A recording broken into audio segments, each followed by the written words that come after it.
Bueno, nuevamente buenas tardes o buenos días, según el caso. Vamos a continuar entonces hoy con el tema de absorción. Rápidamente recordemos lo que vimos en la última clase. La última clase vimos el esquema general de una catálisis heterogénea, o sea, lo que es un mecanismo general de una catálisis heterogénea con las etapas principales. Vimos el concepto de adsorción y su diferencia con absorción.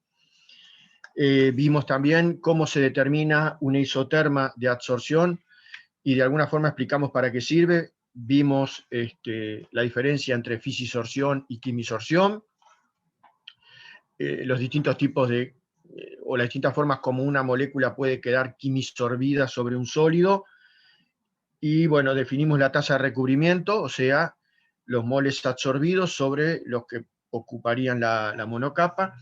Y luego al final vimos características de sólidos, dentro de las que destacamos lo que es el área específica y la porosidad de ese sólido, digamos como factores importantes tanto en la absorción como en la catálisis. Y lo último que vimos fue la clasificación BDDT de las isotermas en 5 isotermas, explicando brevemente en qué situaciones se da cada una de ellas. Lo que vamos a ver hoy, básicamente, es dos de los modelos de isoterma. Como modelos que son aproximaciones matemáticas a la realidad, y por lo tanto, como modelos que son, en ciertos casos dan resultados buenos y en otros casos pueden no ser tan buenos. Digamos, en la literatura muchas veces hay información de en qué situación puede dar bien o no un modelo, pero la forma en general de ver si el modelo se aplica o no es probarlo y tratar de ver si se ajusta razonablemente bien los valores experimentales de una isoterma a los modelos que nosotros podemos manejar. Nosotros vamos a ver solamente dos modelos, hay muchos más, y hay muchos que son derivados de estos que vamos a ver, y vamos a ver los más sencillos, ¿no? Que en muchos casos asombrosamente dan resultados muy buenos para explicar lo que son los procesos de absorción, y luego en base a esos modelos también vamos a ver modelos de cinética en catálisis heterogénea, bueno, que se basan en esos modelos sencillos de absorción. Entonces, bueno, el primer modelo que vamos a ver, que es el más sencillo, pero que tiene, como decía recién, sus aplicaciones, es el modelo de Langmuir.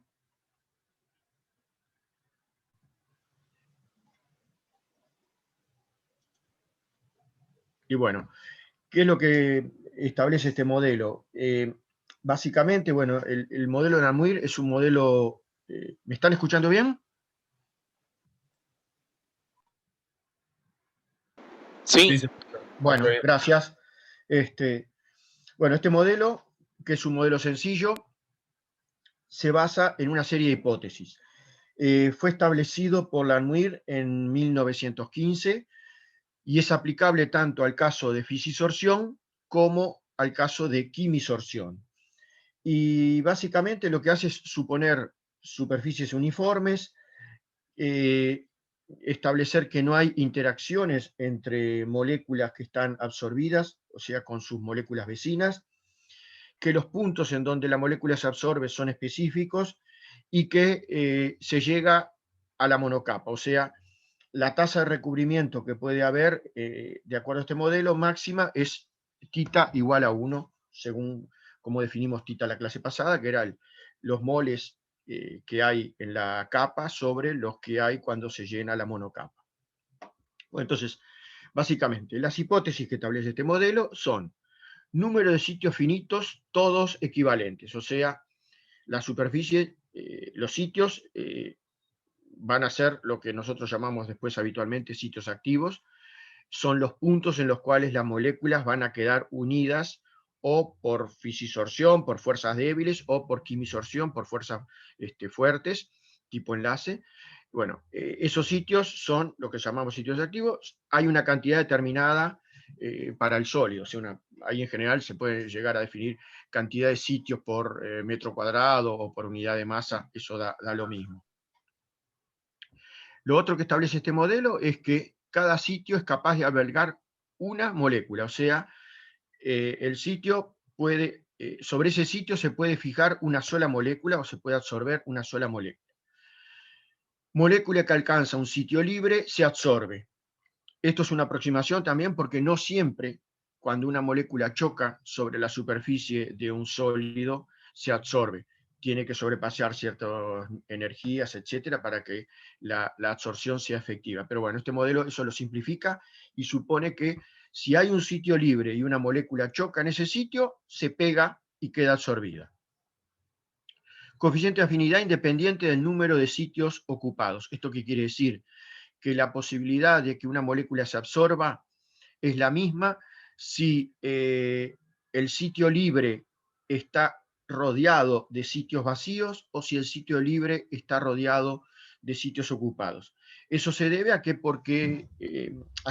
el modelo supone que no hay interacciones entre moléculas vecinas. O el fenómeno restringido, una sola capa, ya lo dijimos al empezar, supone solo monocapa, tanto para fisisorción como para quimisorción. Y la desorción es independiente del recubrimiento, o sea, lo mismo. Una molécula que se desorbe le da al modelo, la considera igual si está rodeada de moléculas absorbidas o si está rodeada de sitios vacíos, justamente porque no hay interacciones entre moléculas vecinas. Entonces, estos son, digamos, las hipótesis que plantea este modelo. Evidentemente, muchas de ellas son aproximaciones a veces bastante groseras, pero como les dije, en muchos casos dan valores razonablemente buenos y como el modelo es sencillo, bueno, si es sencillo y permite explicar un fenómeno experimental, mucho mejor para poder después utilizar eso en el entendimiento de qué procesos se están dando, etc. Entonces, bueno, ¿esto qué quiere decir? Que si una molécula choca con otra molécula de absorbible, o sea que ya está retenida en la superficie, rebota, porque no se forma multicapa. La interacción sólido-absorbible es más fuerte que la interacción absorbible-absorbible, o sea, el modelo está suponiendo que la interacción absorbible-absorbible es nula, no interaccionan las moléculas absorbidas con las vecinas. Por eso, no más de una capa y el coeficiente de afinidad es independiente de la tasa de recubrimiento.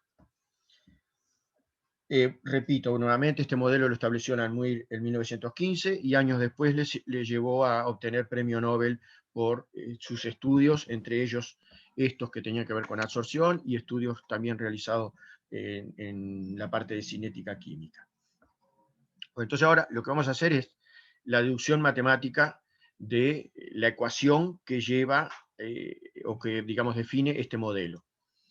Lo que hacemos es suponer una superficie de un sólido verde, lo que está acá en verde, y las moléculas que se van absorbiendo son las que están ahí en rosado. Entonces, por ejemplo, una molécula que choca sobre una molécula que ya estaba absorbida, rebota.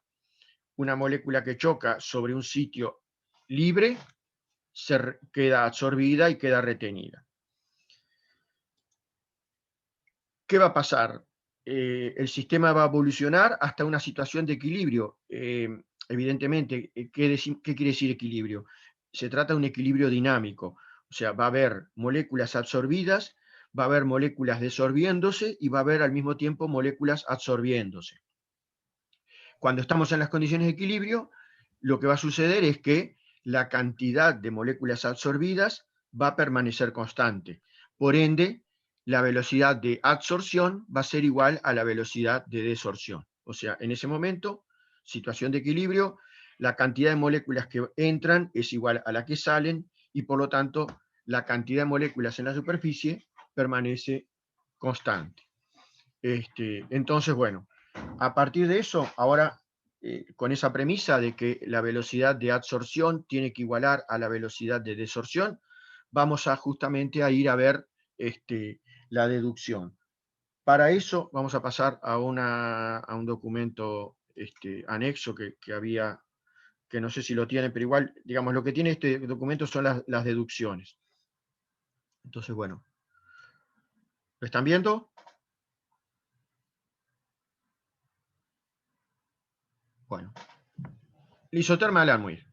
partimos de la definición de la tasa de recubrimiento, tita, que era igual al número de moléculas absorbidas sobre el número de moléculas absorbidas en monocapa, o sea, n sobre n sub m. Recuerden que en la clase pasada lo dijimos, que también lo podemos definir en función de volúmenes, o sea, el volumen de moléculas absorbida en determinado momento, en condiciones estándar, sobre el volumen de moléculas que se absorbería en caso de llenarse la monocapa, también en las mismas condiciones de presión y temperatura. O sea, si nosotros esa cantidad de moléculas la pasamos a fase gaseosa, van a ocupar un determinado volumen, entonces también la tasa de recubrimiento la podemos poner como un B sobre un B de monocapa. Entonces despejamos de ahí el N, o sea, las moléculas que están absorbidas va a ser igual a la tasa de recubrimiento, por la cantidad de moléculas que ocupan la monocapa. La reacción de absorción, suponemos una reacción elemental, como vimos en la clase pasada, al plantear el mecanismo general de la catálisis, vamos a poner que A en fase gaseosa más un sitio activo me va a dar A absorbida. En todo este tratamiento vamos a estar trabajando con presiones, suponiendo gases, pero lo que se deduce y lo que se plantea es exactamente igual si se tratara de una solución acuosa, ¿no?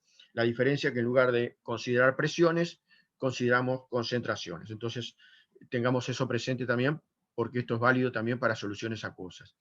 Entonces, bueno, en la fase fluida, en este caso en el gas, más el sitio activo, tenemos un equilibrio con el A absorbido, en donde va a haber una constante para la reacción directa, que sería la constante cinética de absorción, y una constante para la reacción inversa, que sería la constante cinética de desorción.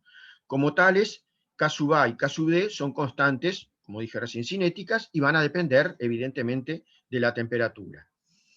Entonces, definimos la velocidad de desorción de la siguiente forma. La velocidad de desorción va a ser proporcional a la cantidad de moléculas que yo tengo en la superficie. Por lo tanto, la podemos expresar como una constante de proporcionalidad por la cantidad de moléculas que hay absorbida. Esa constante de proporcionalidad, con unidades adecuadas, va a ser la K sub D, o sea, la constante de desorción. Entonces, vamos a poder escribir la velocidad de desorción como la constante cinética de desorción por tita por la cantidad de moléculas en la monocapa. La velocidad de absorción va a ser proporcional a la cantidad de lugares libres que tengo y a la presión o a la concentración de la sustancia que se va a absorber. Entonces va a ser igual a una constante de proporcionalidad, que en este caso, con sus unidades apropiadas, va a ser la constante de absorción, por la presión de esa sustancia, por la cantidad de sitios libres, que son los de la monocapa menos los que estoy ocupando. O sea, Nm sería cuando está totalmente llena, y N es cuando en el momento X que tengo una determinada cantidad de sustancia absorbida. La diferencia me está dando la cantidad de lugares posibles para que se absorban la molécula de la sustancia.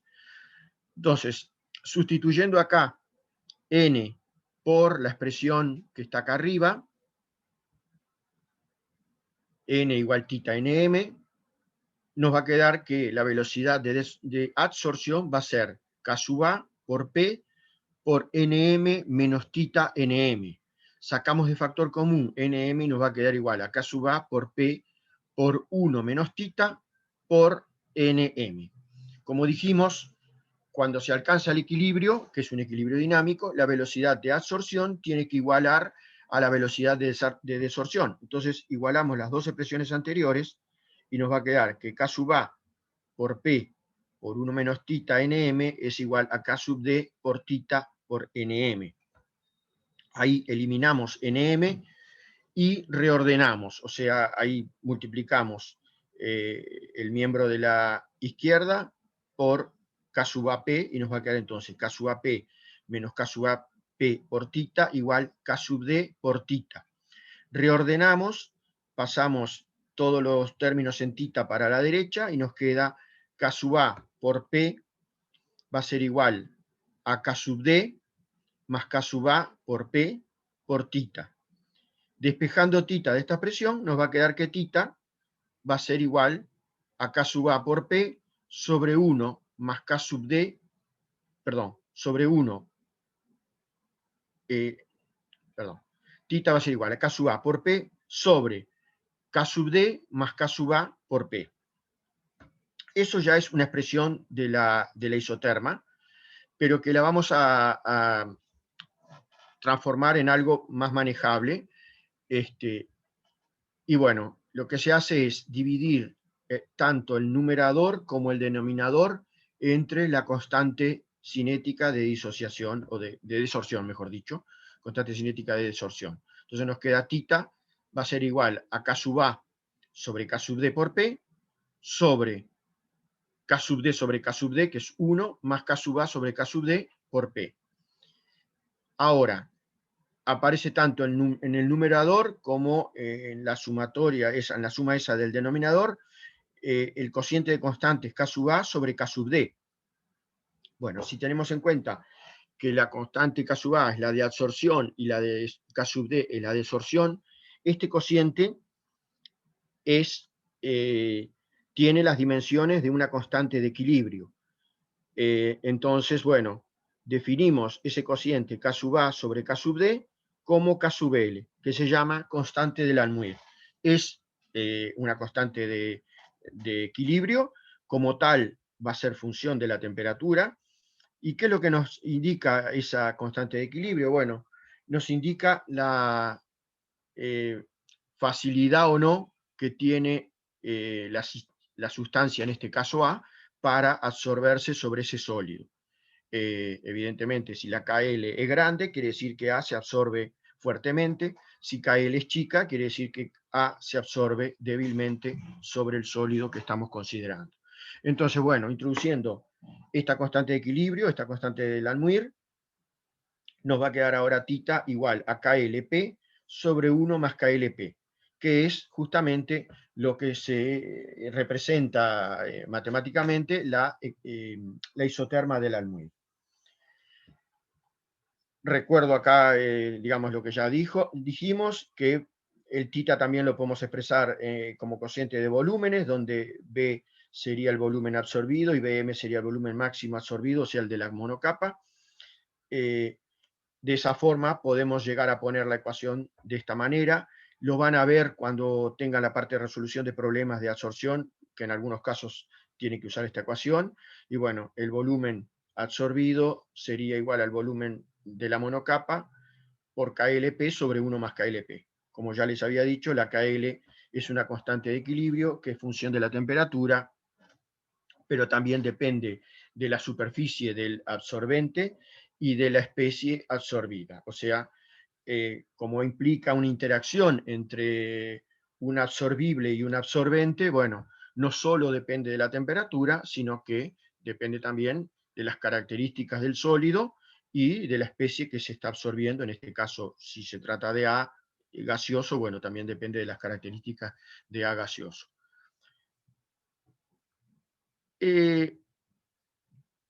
La linealización. En la transparencia original veíamos, acá en la siguiente,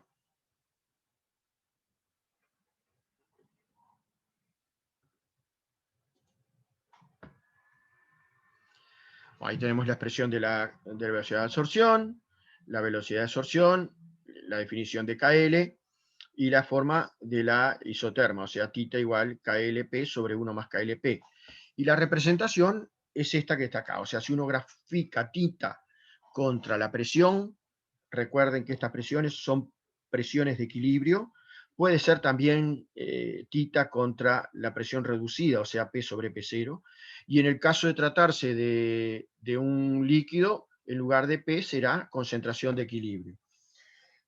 Si uno mira esta expresión y mira matemáticamente la expresión de la isoterma, es fácil entender que Si estoy para presiones bajas, o sea, en esta zona, al inicio de la curva, el término KLP va a ser mucho más chico que 1, y en esas condiciones θ va a tender a ser igual a KLP. ¿Qué quiere decir? Que a bajas presiones la tasa de recubrimiento varía linealmente con la presión. O sea, uno acá prácticamente puede asumir que esto es una recta. Eso sería situación de bajas presiones o muy bajas presiones, de forma que el término KL por P sea muchísimo menor que 1. Entonces, en esas condiciones, el comportamiento, la absorción, θ, en este caso la tasa de recubrimiento, varía linealmente con P.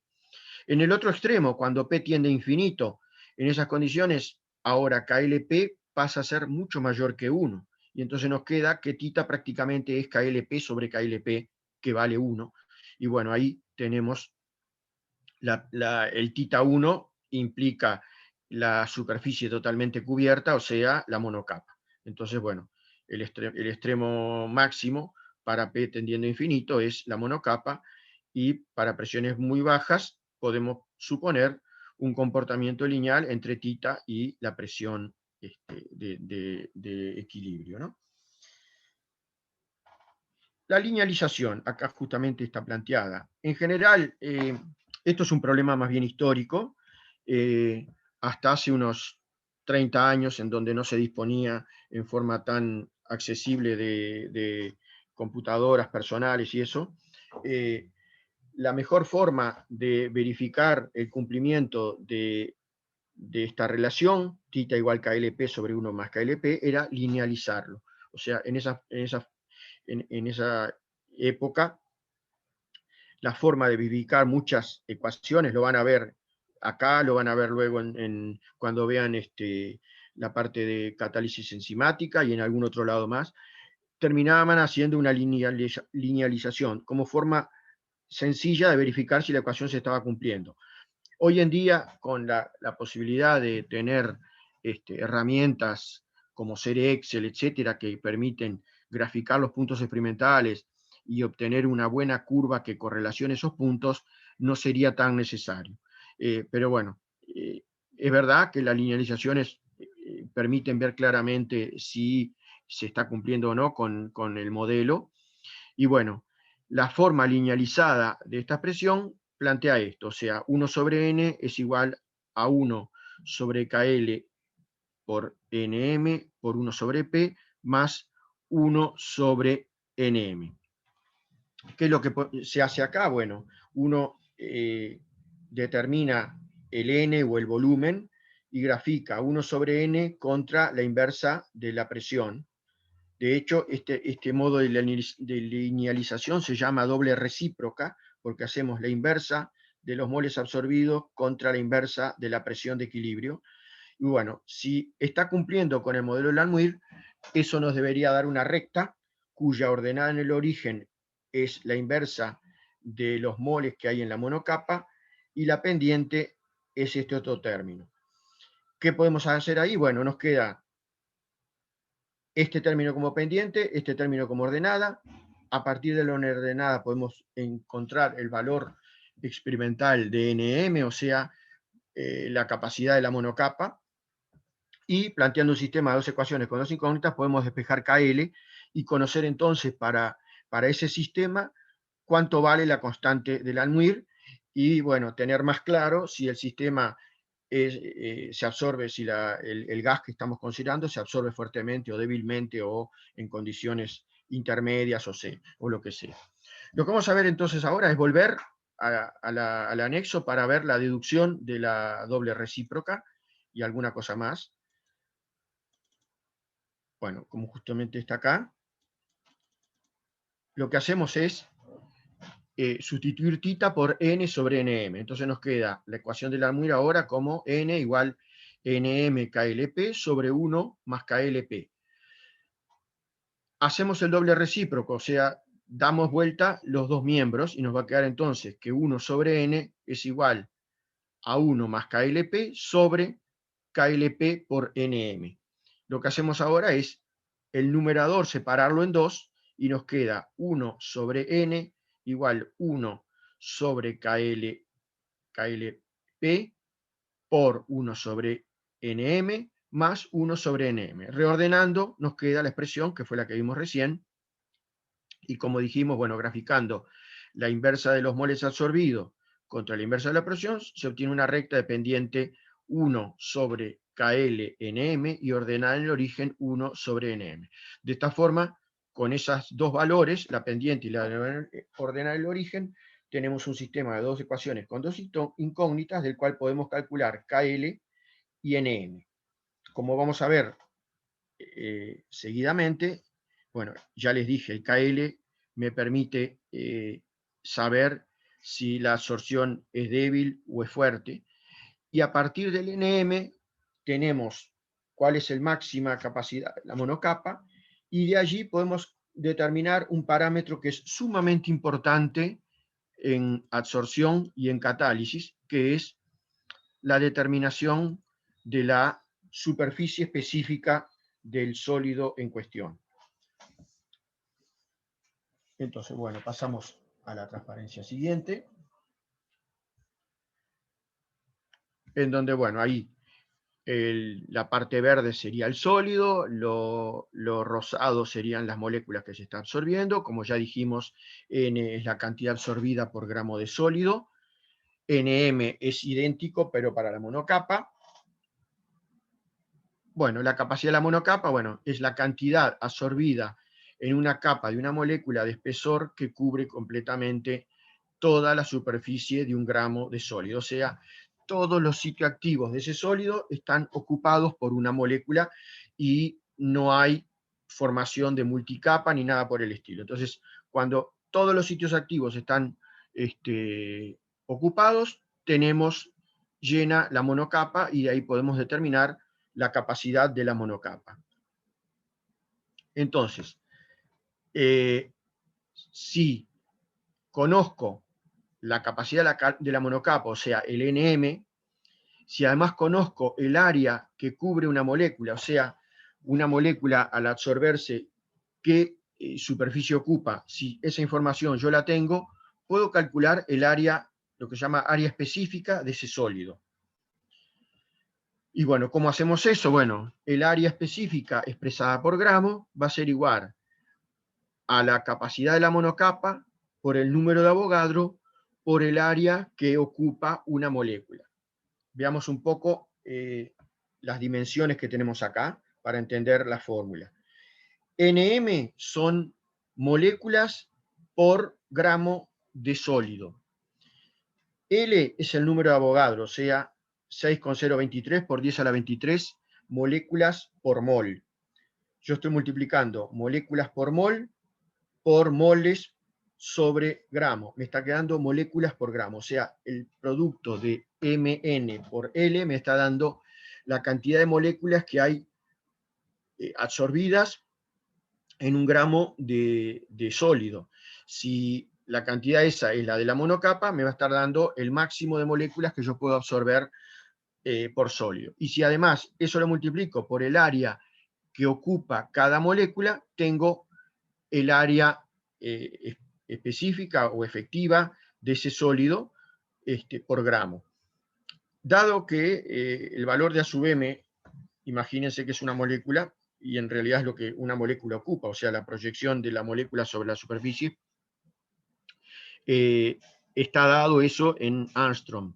O sea que en general este valor de A suele estar en Armstrong, por lo cual van a ver cuando hagan la resolución de los problemas que les va a aparecer ahí un factor de 10 a la menos 20 que corresponde al pasaje de Armstrong cuadrado a metros cuadrados.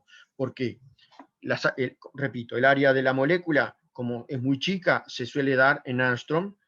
Por ejemplo, el área que ocupa una molécula de nitrógeno es alrededor de 16 Armstrong cuadrado por molécula. Y bueno, eso lo van a ver bien en el... Sí, a ver, acá tengo los datos. Sí, una molécula de nitrógeno a la temperatura de ebullición normal de nitrógeno, sea a 77 Kelvin, ocupa 16,2 Armstrong cuadrado. Una molécula de nitrógeno a 298 Kelvin ocupa aproximadamente 17 Armstrong cuadrado. Y otro dato que creo que en algún problema lo pueden precisar, una molécula de amoníaco en el 0 Celsius, o sea, 273 Kelvin, ocupa aproximadamente 12,5 angstrom cuadrado. Entonces, en general, la información de A sub m la tenemos en angstrom cuadrado, pero el área específica de un sólido, o sea, el área por unidades de masa, lo damos en metros cuadrados. Por eso, en realidad, si uno quiere pasar a metros cuadrados, va a quedar acá un factor de 10 a la menos 20 para hacer el pasaje y que nos quede efectivamente metros cuadrados por gramo de sólido. ¿Se entendió? ¿Quedó claro eso?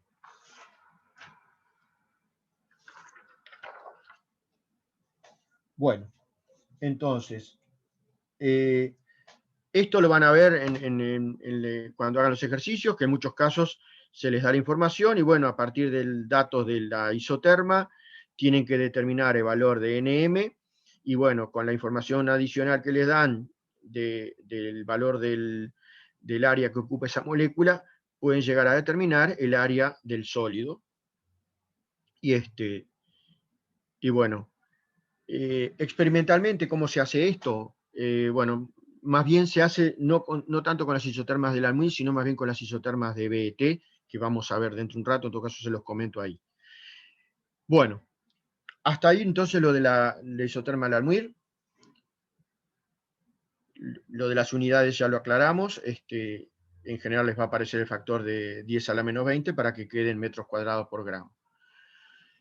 Vamos a ver, a estudiar casos particulares de absorción, que nos van a servir luego de base cuando veamos la parte de catálisis, según como sea el tipo de reacción, basándose, por supuesto, en el modelo del Almuir, y que, bueno, que sea competitiva o no competitiva o haya alguna otra situación, justamente lo vamos a ver, la parte de absorción la vamos a ver hoy. Tenemos entonces un primer caso de absorción competitiva. ¿Qué quiere decir esto? Que tenemos dos especies que compiten por los mismos sitios activos. Entonces tenemos un sólido y las especies verdes y rosadas que compiten por los sitios activos indistintamente y cumplen todas las condiciones de lo que es el modelo del Almuir, o sea que no interaccionan entre sí, etcétera, etcétera. Entonces, bueno, sobre la superficie se va a absorber tanto A como B. En ese caso, podemos mejor ir a ver, que creo que en las transparencias está la deducción. En la otra transparencia va. No, acá está la de la asociativa. Volvemos para atrás en esto. Bueno, de la misma forma que lo vimos hoy para una sola especie, lo que planteamos es que en el equilibrio la velocidad de absorción para la molécula A va a ser igual a la velocidad de desorción. Lo que va a pasar ahora que como sobre la superficie va a haber moléculas A absorbidas y moléculas B, entonces la velocidad de absorción va a depender de la presión de A, o sea, la velocidad de absorción de la sustancia A va a depender de su presión parcial y de los sitios libres, que van a ser los que comprende la monocapa, menos los que están ocupados por A, menos los que están ocupados por B. Por eso aparece acá K sub A de A por PA1 menos tita A menos tita B. Y la velocidad de desorción va a ser proporcional a la cantidad de A que yo tengo en la superficie. O sea, esa sí va a ser KD de A igual KD de A por tita A. Entonces, haciendo algo parecido a lo que vimos hace un rato, ¿qué va a pasar? Yo puedo llegar a demostrar que la tasa de recubrimiento de A, que va a ser los moles de A sobre los moles de la monocapa, tiene este valor, y la tasa de recubrimiento de B, que va a ser los moles de B sobre la mole de la monocapa, tiene este valor que está indicado acá. Y vamos a tener, por lo tanto, una tasa de recubrimiento global, que va a ser la de A más la de B. Entonces, de ahí se puede demostrar por una de una manera similar a como vimos hace un rato, que la tasa de recubrimiento de A va a ser igual a KLA por P sub A sobre 1 más KLA-PA más KLB-PB. Y para B va a ser una ecuación similar, por lo tanto, tita A más tita B va a ser igual a KLA-PA más KLB-PB sobre 1 más KLA-PA, KLB-PB. O sea, esto se demuestra de la misma forma que vimos anteriormente, partiendo de las expresiones de la velocidad de absorción y la desorción, y bueno, y luego introduciendo la constante del almuir para A, la constante del almuir para B, etc.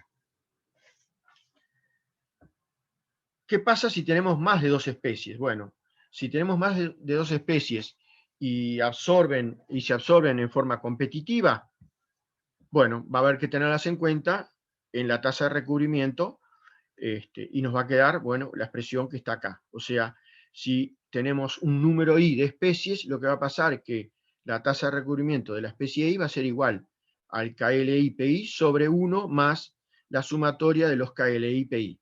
O sea, es fácil entender que aumentando la cantidad de especies, lo que va pasando es que en el denominador aparecen más términos KLP. Entonces, por eso, si tenemos más de dos, va a haber en el denominador una sumatoria de los KLI-PI. Y si yo sumo todos los tita sub i, o sea, la tasa de recubrimiento global, va a ser igual a la sumatoria de los KLI-PI sobre 1 más KLI-PI. Más la sumatoria, perdón, de KLI-PI.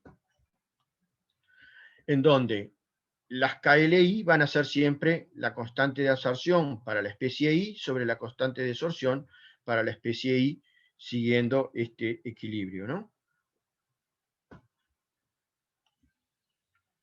Y como ya les había adelantado, si la absorción es fuerte, nos va a dar KL grandes, y si la absorción es débil, nos va a dar KL pequeños. Por eso, la importancia en este modelo de determinar no solo la tasa de recubrimiento o la capacidad de la monocapa, sino también tener una idea de los valores de KL, que nos va a permitir entender si una dada sustancia se absorbe fuertemente o no en ese sólido.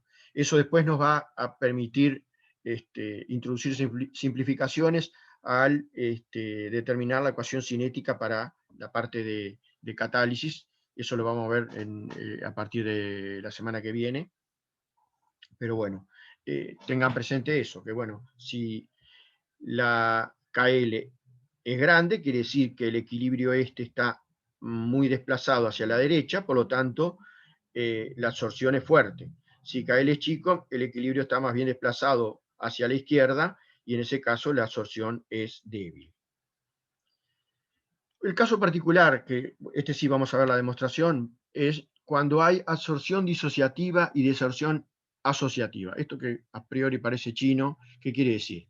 El ejemplo típico es el hidrógeno sobre ciertos metales nobles, como puede ser platino o paladio.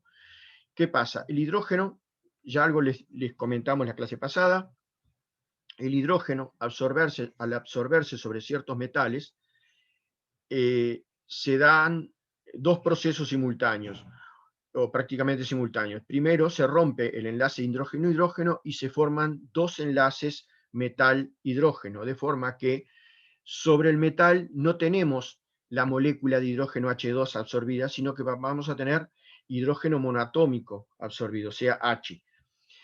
Y al desorberse, sucede lo contrario, o sea, se forma el enlace hidrógeno-hidrógeno y a fase gaseosa pasamos a tener H2. Entonces, bueno, esquemáticamente lo podemos plantear de esta forma, o sea, un H2 más dos sitios activos. El problema es que acá estos sitios activos tienen que ser vecinos, porque si no, no se da la ruptura y la separación a larga distancia de esos átomos de hidrógeno. Entonces, tenemos que tener dos sitios activos vecinos para que se dé la absorción de dos átomos de hidrógeno sobre el metal noble, en este caso platino. Esquematizado acá a la derecha, bueno, tenemos el hidrógeno gas, HH, que al absorberse forma dos átomos de hidrógeno absorbido sobre platino en dos átomos de platino próximos, ¿no? Vecinos. Bueno, como lo hicimos anteriormente, lo que tenemos que plantear es la velocidad de absorción e igualarla a la velocidad de desorción. Vamos a ir ahora sí a la deducción para que la vean mejor, porque esta suele ser más complicada.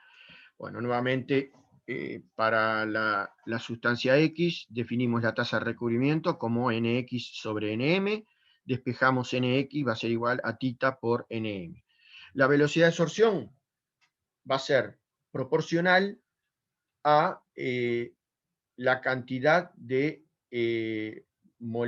átomos, en este caso, de X que hay absorbidos en sitios vecinos. Eso estadísticamente queda definido como una constante proporcionalidad por n al cuadrado. Entonces, la velocidad de absorción va a ser la constante de absorción por nx al cuadrado.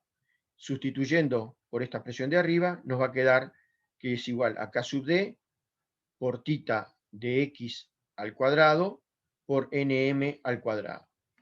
Y la velocidad de absorción, la velocidad de absorción va a depender de la presión del gas, en el caso del hidrógeno, la presión que está haciendo el H2, y de los sitios libres vecinos, o sea, de la disponibilidad de sitios libres vecinos, que eso se traduce en poner acá un cuadrado estadísticamente, ¿no? Entonces, la velocidad de absorción va a ser la constante cinética de absorción por la presión de la sustancia bajo forma de molécula, en este caso si es hidrógeno como H2, por Nm menos Nx todo al cuadrado.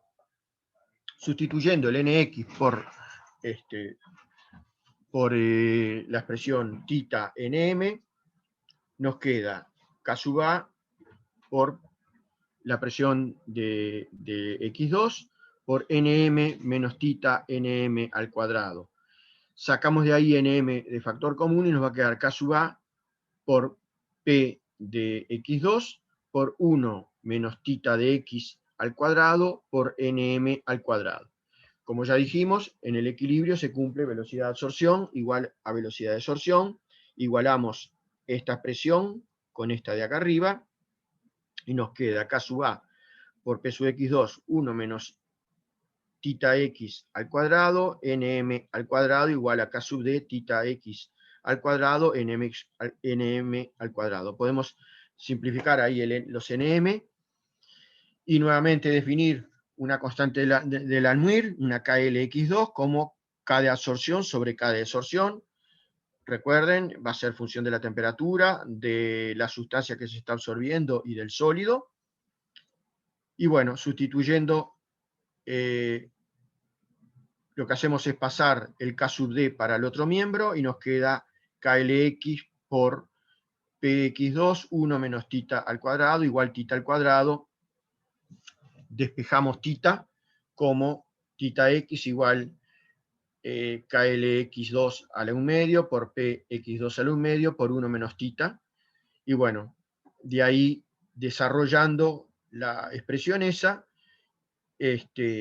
llegamos finalmente a la expresión que está acá abajo, que era la que habíamos visto en la transparencia, o sea, la tasa de recubrimiento en el caso de X va a ser la KL de X2 a la 1 medio por la presión de X2 a la 1 medio sobre 1 más KLX2 a la 1 medio por PX2 a la 1 medio. ¿Ok? Bueno, creo que ahí no tenemos nada que... después para la isoterma de B tenemos estas aclaraciones.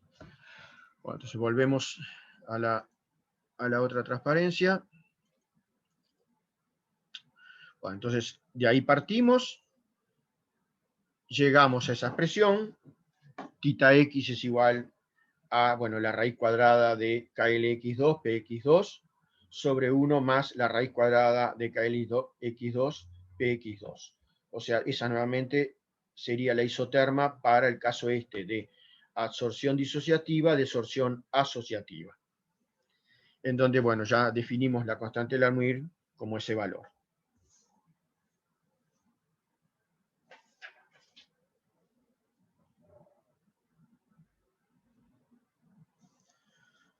Bueno, ¿alguna duda hasta ahí? Eso sería el modelo de Lamuir. Les repito, lo vamos a ver cuando veamos la parte ya de catálisis heterogénea, porque es uno de los modelos en los cuales se basan ciertos mecanismos de catálisis heterogénea. Y bueno, vamos a ver varios modelos de Lamuir aplicados a distintas situaciones de catálisis heterogénea, pero en todos, bueno, implica lo que vimos acá, ¿no? O sea, todo esto que vimos ahora va a servir de base si se da una asociación, una absorción competitiva, si es además absorción disociativa y desorción asociativa, etcétera. Esto lo vamos a tener en cuenta en próximas clases cuando se hagan el estudio de la catálisis heterogénea. El otro modelo que vamos a ver rápidamente, ahí en este caso no vamos a ver la deducción, vamos a ver simplemente cómo queda finalmente el modelo, que es lo que tiene que ver con las isotermas tipo 2 o isotermas de BET, basadas en la teoría de BET. BET viene de Brandauer, Emmet y Teller. Como vimos la clase pasada, ¿qué era lo que implicaban estas isotermas? Bueno, implicaba que, acá recuerden, estamos graficando cantidad absorbida por gramo de sólido contra la presión de equilibrio sobre la P0, o sea, la presión de saturación del gas que estamos usando. Entonces, inicialmente tenemos una absorción importante, o sea, con pequeños cambios de presión, la cantidad absorbida aumenta en forma importante, hasta que llega un momento en donde tiende a anularse o a estabilizarse, y ahí se da la formación de la monocapa, y luego, al aumentar la presión, lo que se da es un aumento nuevamente de la cantidad absorbida porque empieza a darse la condensación, o sea, la formación, mejor dicho, de multicapa, o sea, se empieza a llenar una segunda, una tercera, una cuarta capa, etc. O sea, básicamente el modelo lo que implica es esto: tenemos una primera tasa de recubrimiento, que es la que corresponde a la primera capa, pero vamos a tener formación de más capas sobre ellas, por lo cual tendremos una tita 2, tita 3, etcétera, ¿no? O sea, en el momento que cubrimos la monocapa, llegamos acá, en la curva esta, al punto de inflexión. Luego, al aumentar las presiones, comienzan a llenarse las capas siguientes, que no necesariamente se completan, pueden llenarse de esta forma, y que bueno,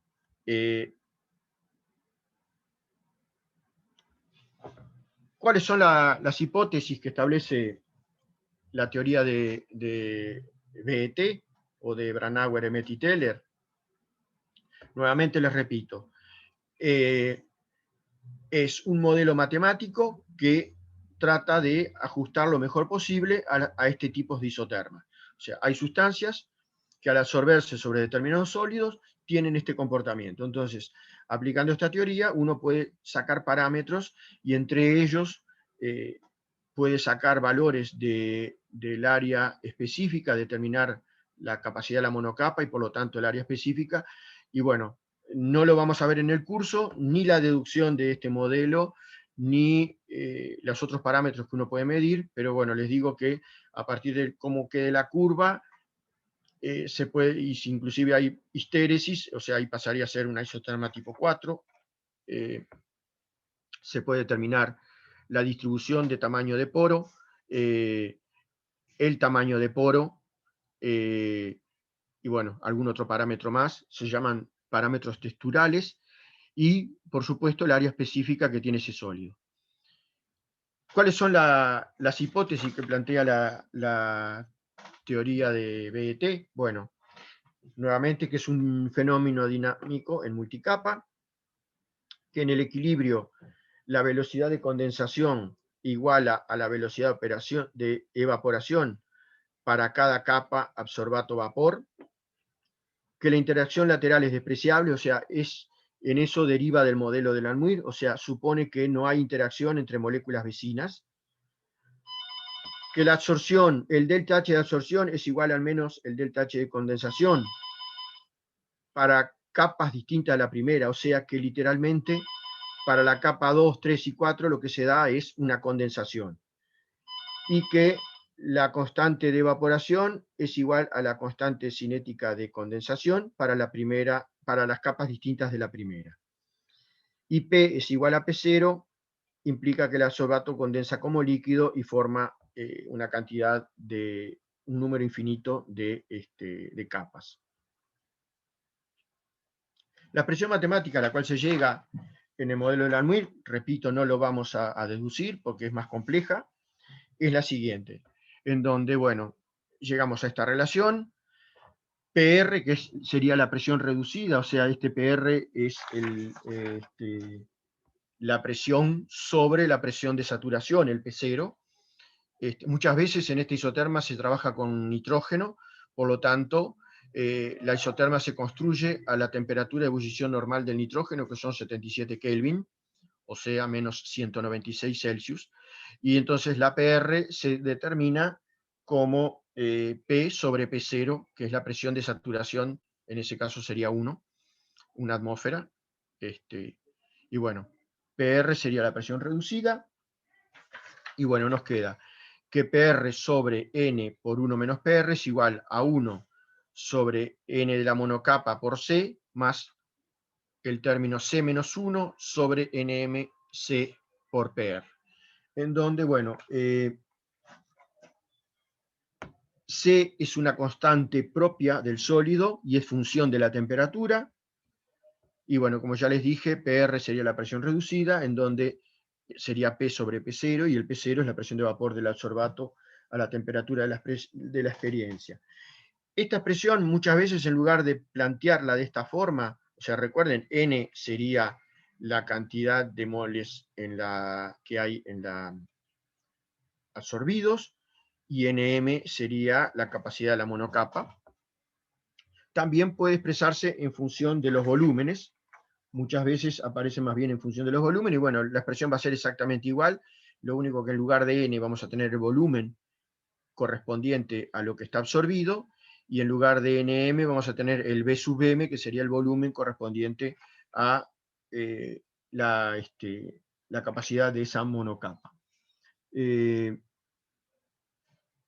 Bueno, a ver ahí, lo que hacemos es graficar este término, o sea, PR sobre N por 1 menos PR contra PR.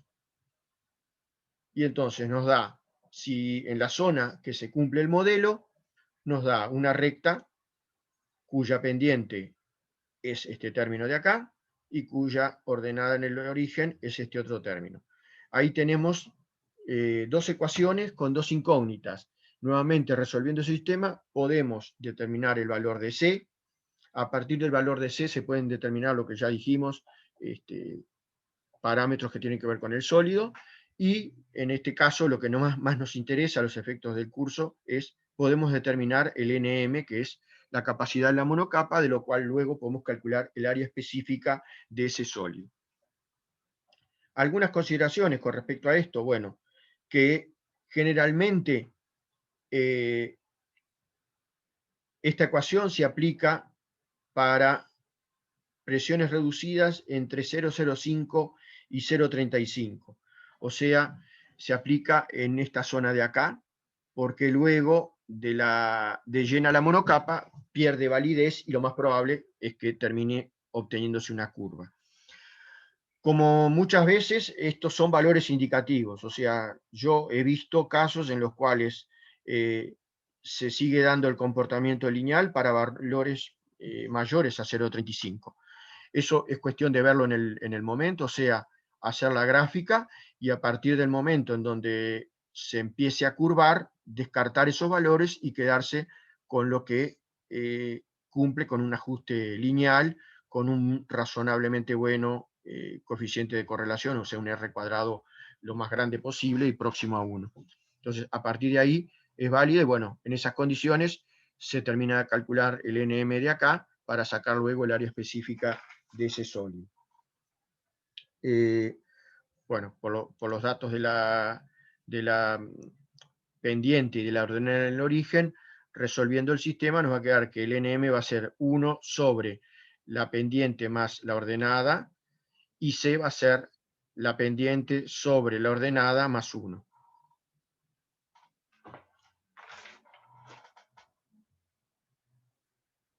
Bueno, y eso Eh, a nivel de laboratorio, ¿cómo se hacen estas medidas? Bueno, básicamente para hacer las medidas estas hay dos técnicas, una gravimétrica y otra volumétrica, o sea, una que es por pesada y otra que es por medidas de volúmenes y presiones.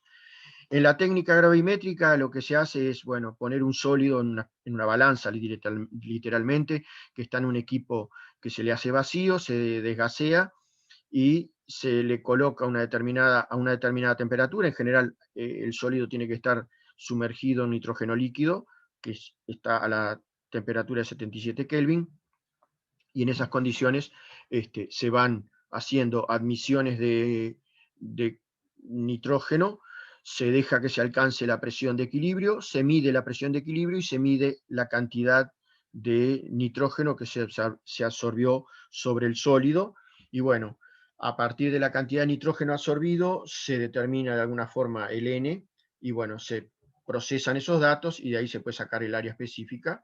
El otro método, que es el volumétrico, lo que se hace es, se tiene el sólido nuevamente en un recipiente que se evacúa, se le hace vacío, se hacen admisiones de nitrógeno, se mide la presión de equilibrio y se tiene determinado exactamente el volumen de la zona en donde estamos midiendo la presión.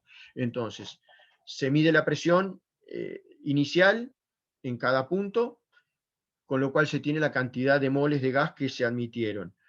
Se mide la presión en el equilibrio, con lo cual a una dada temperatura, conociendo el volumen y esa presión de equilibrio, podemos determinar la cantidad de moléculas que quedaron en fase gaseosa.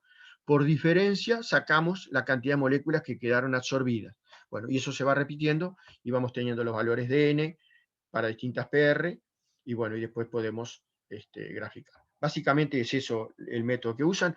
Hoy en día, desde hace ya muchos años, se cuenta con equipos automáticos y computarizados que se encargan de hacer las admisiones de gas y esperar que se llegue a la presión de equilibrio y hacer las medidas de las presiones para una determinada masa. Y bueno, y por suerte, luego muchas veces de muchas horas de trabajar el equipo, nos entrega los resultados del área específica de ese sólido.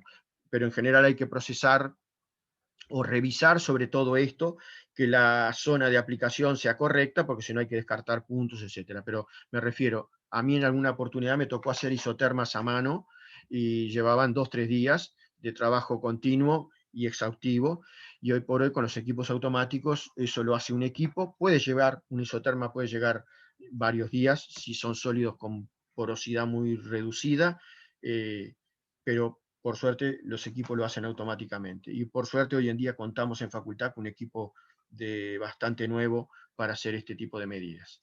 Bueno, no sé si tienen alguna duda más. Por aquí dejamos, y entonces tendrían ahora el lunes clase de problemas, sobre todo creo que los 3 primeros problemas de catálisis homogénea, y ya el martes continuaríamos ya con catálisis heterogénea. Profe, Sí. yo tengo una duda, pero porque me olvidé. La C que aparecía ahí en la ecuación, ¿qué significaba? Es una C que tiene que ver con las características del sólido con que estoy trabajando y evidentemente también con el gas que estoy utilizando. Digamos, no es un parámetro que depende de muchas cosas. Entre ellas depende de la temperatura, y va a depender, por supuesto, del sólido que estoy usando y del gas que estoy usando, ¿no? Está, gracias. Si querés ver cómo es la expresión, bueno, hay que fijarse en un libro, yo no me acuerdo de memoria, pero Bueno, digamos, a los efectos del curso no tiene mayor importancia. La importancia es ver que a partir de esta expresión uno puede sacar el NM, que nos permite luego calcular el área específica para ese sólido. ¿Ok? claro. Está, sí, gracias. Bueno, entonces, si no hay más preguntas, dejamos por acá. Sí, ¿Qué tal? Perdón, le vengo sí, a molestar con una duda un poquito anterior. El primer sí, modelo que vimos hoy, no sé si se anima a ir un poco para atrás. sí. El AMUIR, Sí, sí, ese mismo.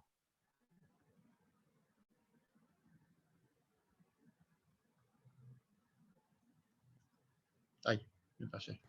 Tan rápido que me pasé.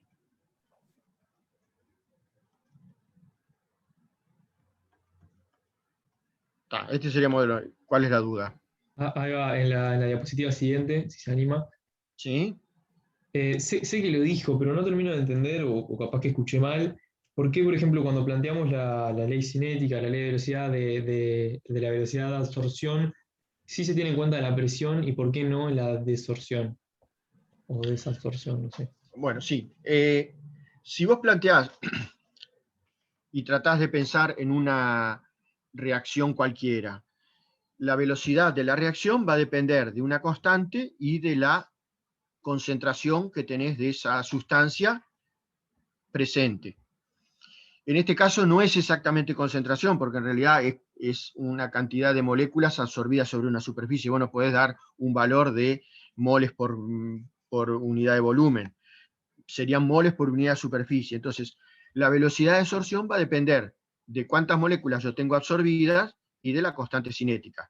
De la misma forma que para una reacción cualquiera, la velocidad de la reacción va a depender de la constante y de la concentración de esa especie, asumiendo que son procesos elementales, ¿no? Para simplificarlo y que quede clarito, que sean procesos elementales, vos tenés A dando B, la velocidad de reacción de A va a ser K por la concentración de A. Acá yo tengo A absorbido dando A desorbido o gaseoso, la velocidad de ese proceso va a ser algo que tiene que ver con la cantidad, porque no es concentración, pero es una concentración superficial, por decirlo de una forma sencilla, por una constante. Eso sería la desorción. No te afecta ahí la presión que tenés en la fase gaseosa. La presión que tenés en la fase gaseosa sí te va a afectar la absorción, porque ahí la absorción va a depender de la cantidad de moléculas que yo tengo en fase gaseosa, o sea, esto va a estar relacionado con la cantidad de choques de moléculas sobre la superficie. A mayor presión, mayor número de choques sobre la superficie. Pero también que la reacción sea efectiva va a depender de la cantidad de lugares libres. Si yo estoy en una situación en la cual llené la superficie, la velocidad de absorción pasa a ser cero. Y es lógico, porque ¿qué quiere decir? Por más que yo tenga una presión altísima, no tengo lugares vacíos, por lo tanto, no va a haber absorción, la absorción no va a cambiar más, la velocidad de absorción va a pasar a ser cero porque llegué a condición de monocapa llena. Entonces, por eso, en el caso de la absorción, depende de la presión, porque es lo que me da, de alguna forma, la cantidad de choques que se dan sobre la superficie, pero también de la cantidad de lugares vacíos, que son los que se pueden ocupar, asumiendo lo que se cumple en este modelo, que cuando una molécula choca con un sitio vacío, se pega, si choca sobre una molécula que está absorbida, rebota. No sé si quedó más claro o no. Sí, sí, sí, está muy buena la explicación, entendí muy bien lo de los N, pero no, o sea, capaz que es una aproximación que por eso no termina de cerrarme, pero no entiendo cómo puede ser que sí depende cuántas se absorben, depende de la presión, de los choques y eso, pero no depende, el proceso inverso no depende de eso, o sea, cuántas Y se sí, desorben no depende. de alguna forma es una aproximación, porque además si te pones a ver, el modelo de Lamuy supone que no hay interacciones entre las moléculas, por lo tanto, uno podría decir, capaz que si hay una presión alta, la desorción está de alguna forma afectada por esa presión alta. Eso es probable que Claro, suceda en la realidad, pero en el modelo, como no supone interacciones entre las moléculas, este, a una molécula que se desorba le va a dar lo mismo que haya algo en la fase gaseosa o que no haya nada. Por lo tanto, no va a afectar ahí la presión. Estoy de acuerdo que sí, que es una aproximación probablemente, una simplificación y que, como ya dije, en muchos casos funciona. O sea, probablemente en situaciones de presiones no muy altas es válido esto, suponer que la velocidad de absorción es dependiente solo de la cantidad de moléculas que haya absorbida. No sé si ahora queda un poco más claro. sí, sí, sí, quedó muchísimo más claro. Muchísimas gracias. De nada. Bueno, no sé si hay más dudas.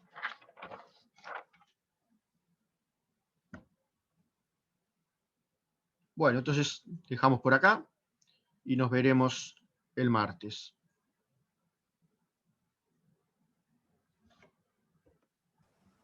Muchas Chao, gracias. gracias. De nada, chao.